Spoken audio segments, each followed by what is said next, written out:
c'est toujours inspirant de voir à quel point on peut se tromper. Bonjour à tous et bienvenue sur le channel. Aujourd'hui on se retrouve pour un shopping fails, la vidéo que tout le monde attend avec impatience. Et si vous ne connaissez pas un petit peu le concept de cette vidéo, c'est toutes les choses que j'ai achetées mais que je regrette d'avoir acheté parce que ça n'a fait aucun sens dans ma vie.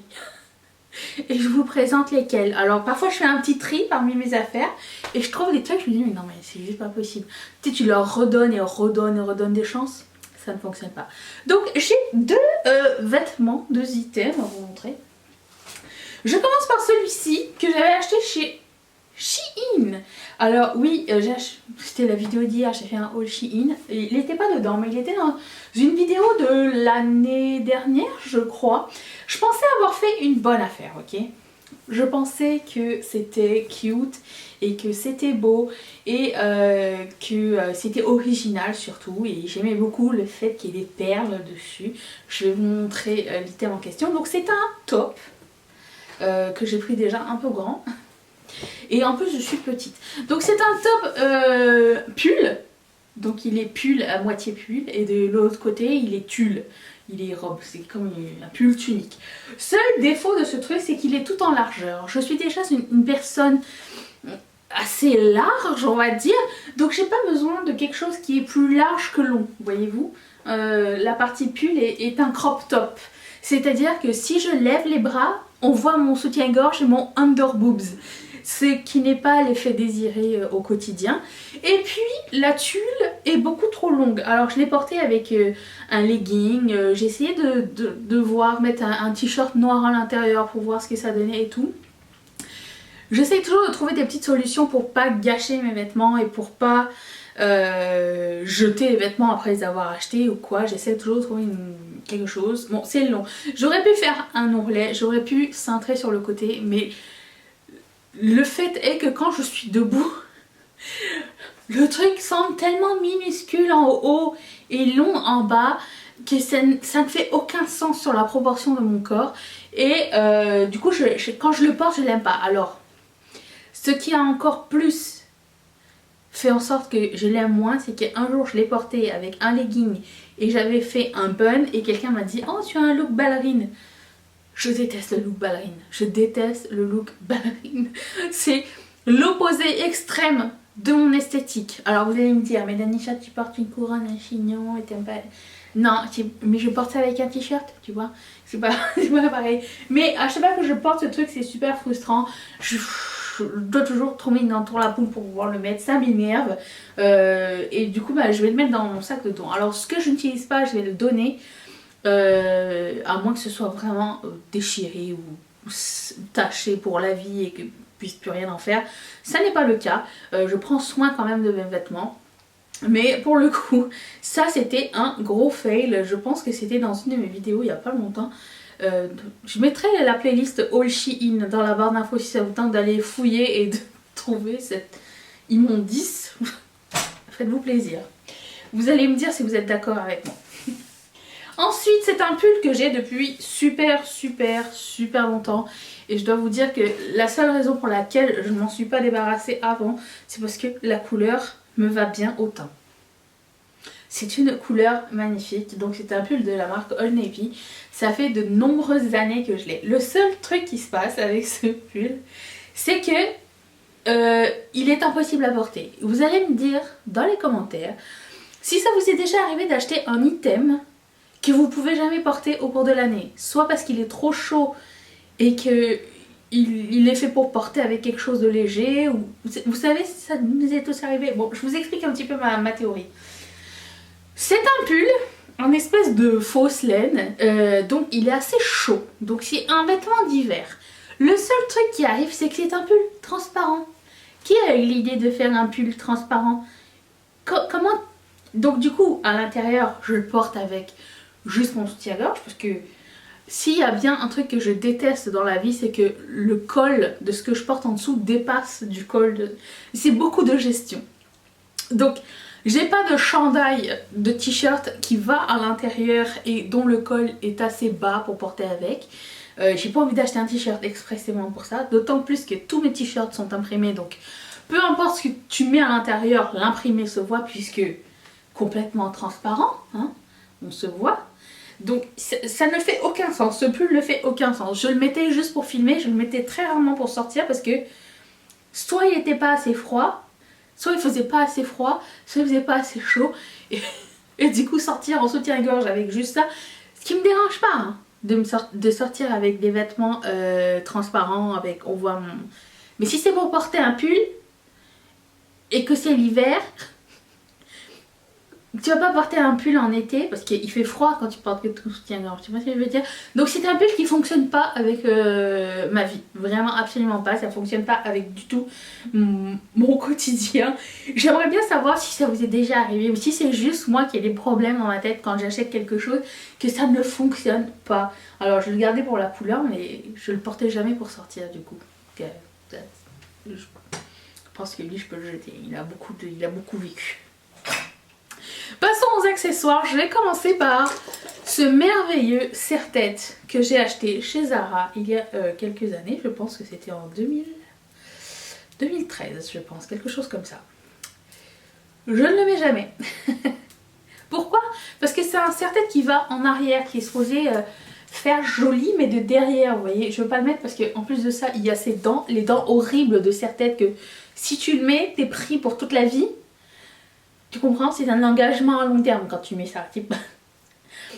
Surtout moi, mes cheveux, j'ai le cuir chevelu hyper sensible. Je déteste avoir quelque chose d'accroché dans les cheveux et que ça tire.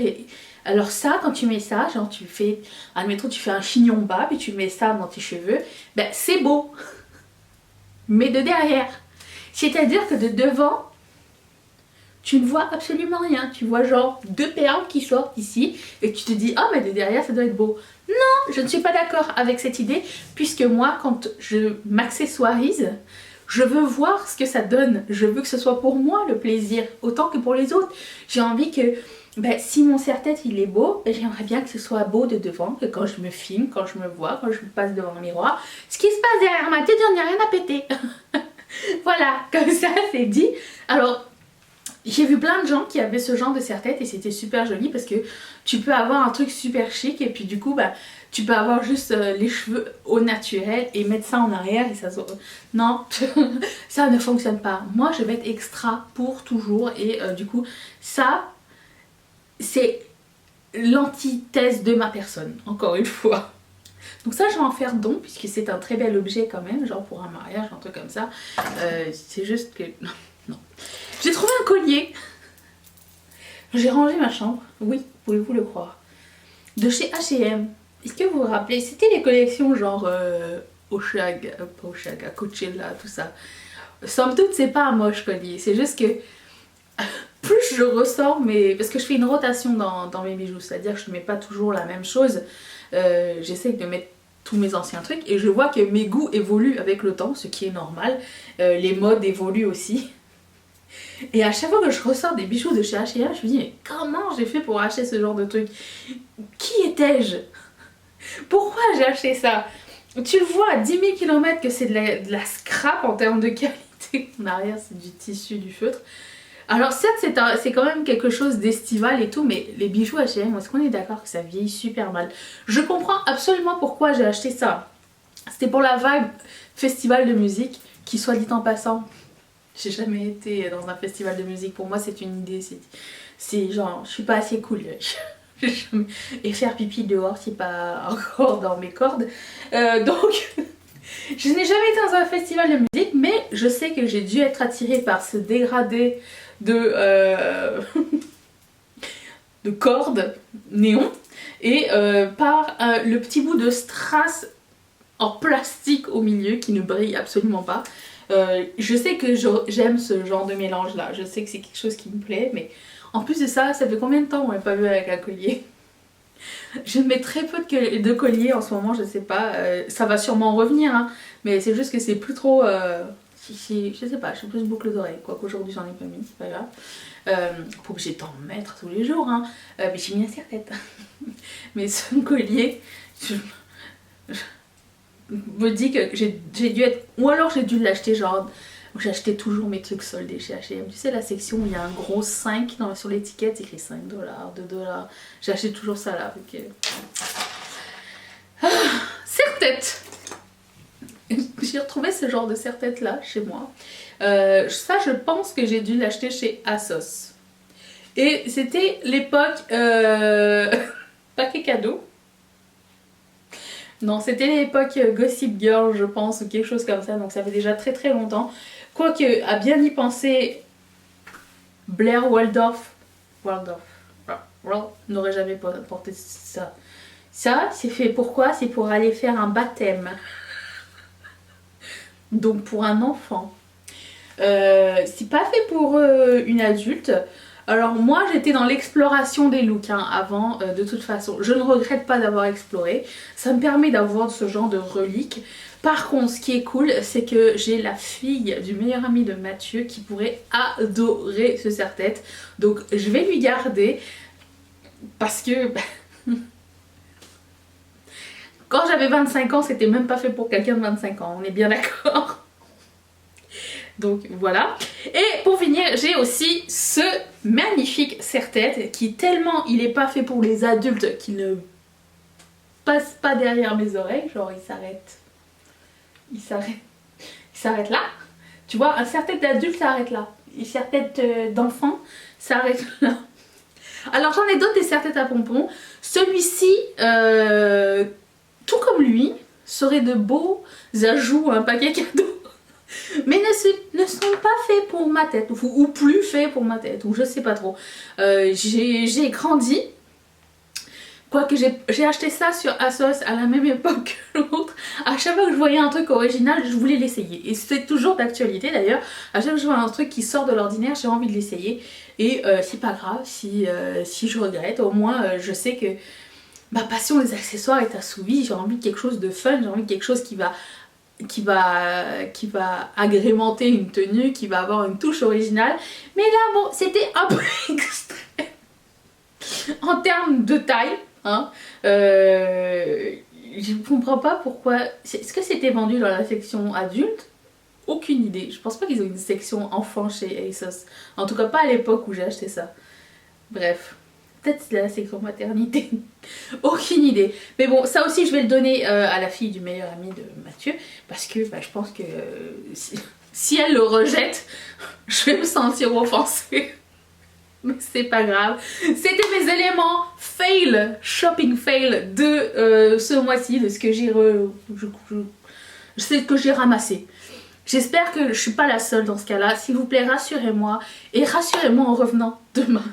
Je vous embrasse très fort.